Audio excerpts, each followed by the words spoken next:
Hi, Jax. Today's story is about Moses and the bulrushes. Once there was a girl called Miriam who lived in Egypt. Her family were Hebrew slaves. There were many Hebrew slaves in Egypt working for the king. One day, the king gave an order. There are enough Hebrews in Egypt. There must be no more baby boys. The king sent soldiers to all the Hebrew villages. If they found any baby boys, they would kill them.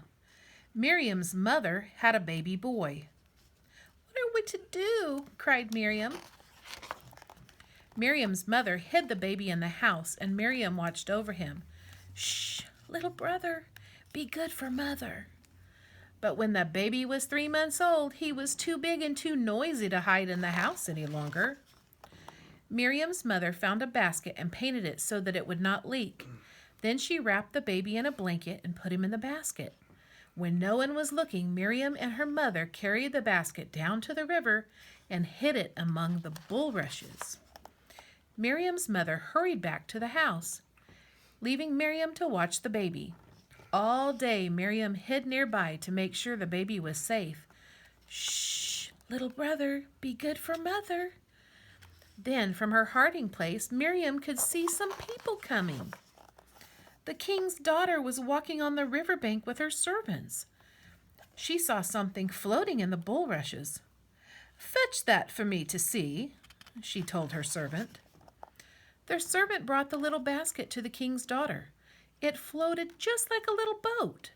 The king's daughter looked inside the basket and was amazed. It's a baby boy, she smiled. The king's daughter lifted the baby from the basket, and the baby began to cry. He must be a Hebrew baby, said the king's daughter. Poor little thing, are you very hungry? Just then Miriam jumped up from her hiding place. Shall I fetch you someone to feed the baby and look after him for you? She asked. Yes, that's a good idea, said the king's daughter.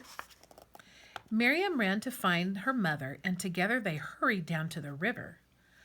I will pay you money to feed this baby and look after him for me, said the king's daughter, and she handed the baby to his mother. Miriam and her mother were very happy. They took the baby back home and cared for him until he was old enough to go to the palace. The king's daughter was delighted. I will bring him up like a son, she smiled. I will call him Moses. The end.